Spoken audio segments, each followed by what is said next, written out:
मौजूदा तेज़ी से तब्दील होती वाली सूरत हाल पर अब हम बात करेंगे और इसके लिए अब हमें ज्वाइन कर रही हैं मोहतरमा सेनेटर शहरी रहमान, पाकिस्तान पीपल्स पार्टी के सीनियर तरीन रहनुमाओं में से एक हैं और पाकिस्तान पीपल्स पार्टी के पॉलिसी साज जो उनकी बॉडी है उसका एक बड़ा अहम हिस्सा हैं। बहुत बहुत शुक्रिया सेनेटर साहिबा। ये बताइएगा कि आजकल बड़ा जिक्र है कल से अब तक परवेज़ इलाही साहब की गुफ्तगू का, अभी वो आज उन्होंने दुनिया न्यूज़ से भी बात की है, वो इस बात का इजहार कर रहे हैं कि अपोजिशन ये बात तय कर चुकी है। सबसे बड़ी बात उन्होंने जो की है वो ये कि फौरी इलेक्शन नहीं होंगे सूबों में और मरकज़ में 1.5 साल जो है, अगर इमरान खान के ख़िलाफ़ वोट ऑफ नो कॉन्फिडेंस पास हो जाता है तो एक हुकूमत होगी जो कि ऑब्वियसली अपोजिशन की मखलूत हुकूमत होगी और वो 1.5 साल काम करेगी। फौरी इलेक्शन जो हैं वो कार्ड्स पे नहीं हैं। क्या ये एक्यूरेट रिप्रेजेंटेशन है जो इस वक्त की सिचुएशन है उसकी? देखिए, जो इस वक्त सिचुएशन है कामरान साहब, आप मुझसे बेहतर जानते हैं। सिचुएशन जाहिर है यही है जो सबसे अहम बात है और जो सबसे कंफर्म, जिसे आप बात कह सकते हैं, फ्लूइड सिचुएशन है। हालात तब्दील होते हैं, लोगों की शराकत राय से सब कुछ तय होता है। जाहिर है हमारे साथ दूसरी पार्टियां भी हैं और आपने अभी परवेज़ इलाही साहब की बात की, उनके हम सबके व्यू का एहतराम करेंगे और कर रहे हैं और सबका व्यू साथ लेके पूरी जॉइंट ऑपोजिशन चलेगी। अब वो बात ये है, देखिए इस वक्त हम जो सर्टेनिटी जिस पर काम कर रहे हैं हम इस वक्त, वो ये है, ये जमीनी हकीकत बन चुकी है कि ये जा रहे हैं।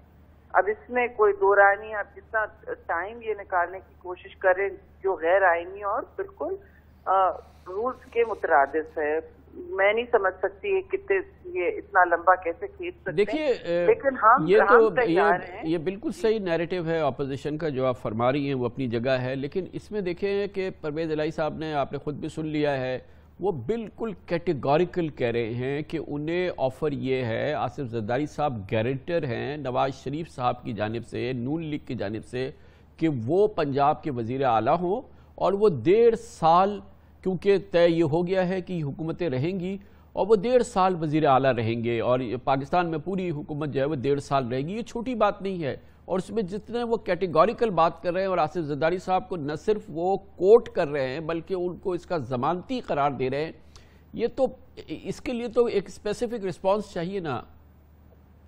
जी, मैं इस वक्त इस्लामाबाद में हूँ और मेरा हमेशा किरदार वफाक की सियासत में रहा है। जो भी सूबों में अब तय हो रहा है, जाहिर जरदारी साहब हैं, हमारे बड़े हैं, और शहबाज शरीफ साहब हैं, जिन्होंने जो भी फैसले उन्होंने करने हैं वो हैं, मौलाना फजलुर रहमान हैं, जो बड़ी पार्टियां हैं और जो साथ फिर आ भी रहे हैं, उनके फैसले हमारे लिए बिल्कुल काबिल एहतराम है और वही होगा जो फाइनल इनके फैसले होंगे। मैं इस वक्त ना इस बात की तरदीद कर सकती हूँ, ना इस बात को कंफर्म कर सकती हूँ कि ये हुआ ये बातें आप सिर्फ पंजाब की हद तक ये कह रही हैं या सेंटर की में भी आप कह रही हैं? विफाक में तो आप बराह रास्त हैं और जाहिर है कि आप कोई बड़ी पॉलिसी बन रही है, कोई हिकमत हो रही है, कोई स्टांस लिया जा रहा है, तो आपके बगैर तो नहीं हो सकता कि मरकज में भी हुकूमत रहेगी या मरकज में फौरी इलेक्शन होंगे या वहां भी 1.5 साल बाद जो है फिर नए इलेक्शंस कॉल किए जाएंगे? जी देखिए, हमारी तरजीह इस वक्त खासतौर से पीपल्स पार्टी की, मैं उसी की इस वक्त बात कर सकती हूँ और फिर हमें भी शराकत राय से चलना आता है और हमने 116 मेंबर्स के साथ गवर्नमेंट चलाई थी पिछली MNS के साथ और बहुत एहसन तरीके से चलाई थी। बड़ी बड़ी तरामीम उस वक्त में आई और अभी तक होल्ड कर रही हैं।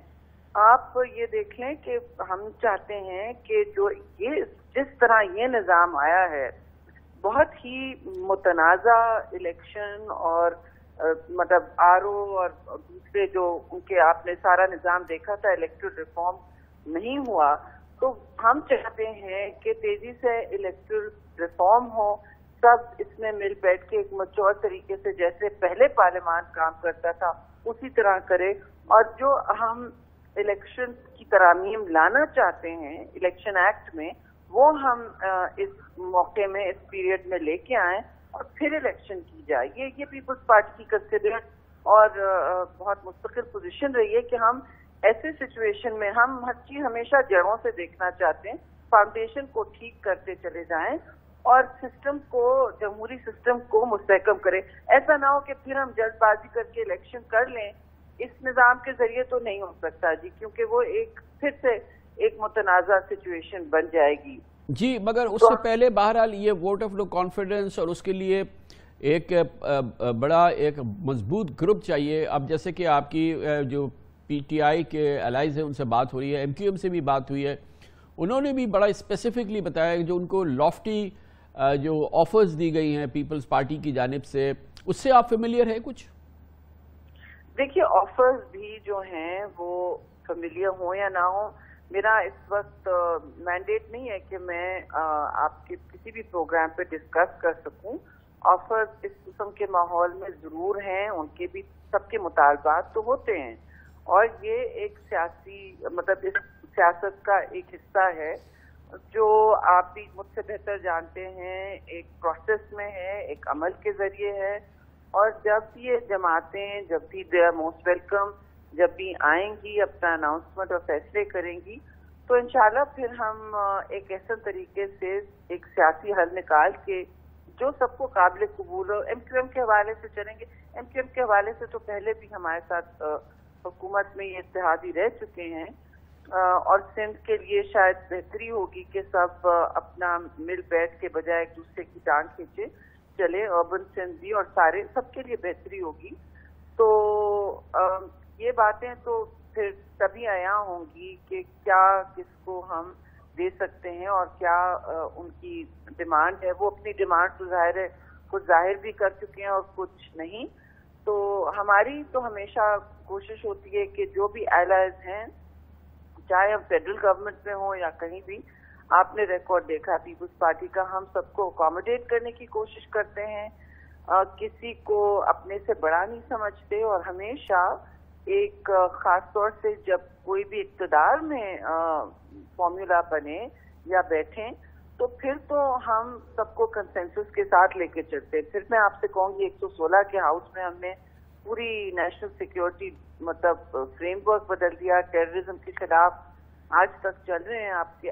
اب جا کے آپریشنز کا یا ان کے پیچھے جو نظریہ ہے وہ تھوڑا چیلنج ہوا ہے، مگر ریزولوشنز بنے تھے جس کے بنیاد پر پاکستان کی تحفظ ہوئی خارجی اور سیکیورٹی طور پر. یہ بتائیے گا کہ آپ کی بڑی نگاہ رہتی ہے، آپ لکھتی ہیں، آپ بولتی ہیں، آپ انالیسس کرتی ہیں انٹرنیشنل ایشوز پر. یہ پاکستان کی ایک بڑا ایونٹ ہو رہا ہے، یہ جو OIC کانفرنس ہو رہی ہے.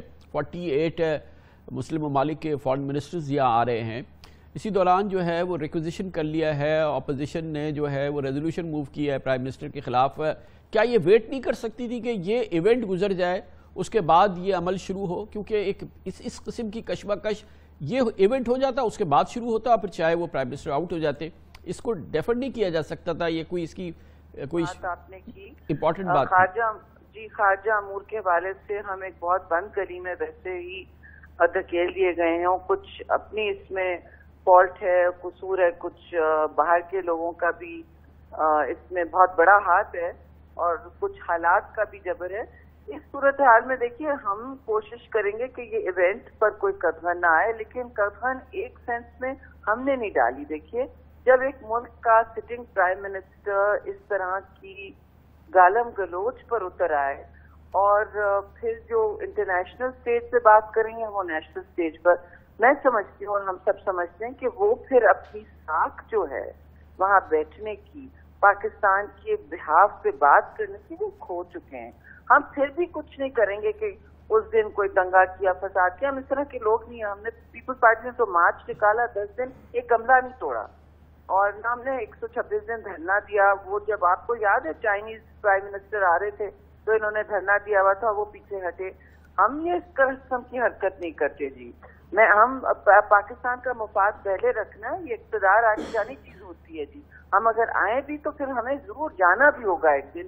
یہ بات ہم سب کو سمجھ لینی چاہیے اور حوصلے سے کام کرنا چاہیے. انہوں نے اپنی ساتھ خود اتنی بری طرح مجروح کی ہے کہ شرم آتی ہے کہ بندہ کہے کہ جی یہ हमारे मुक़्तदिर हल्कों में से सबसे अव्वल हैं ये। बहुत बहुत शुक्रिया। सेनेटर शरीर रहमान हमारे साथ मौजूद थी। इसके साथ ही हमारे आज के प्रोग्राम का इख्तिताम होता है। कल आपसे फिर मुलाकात होगी इंशाअल्लाह। कल तक के लिए कामरान खान को इजाज़त। अल्लाह हाफ़िज़।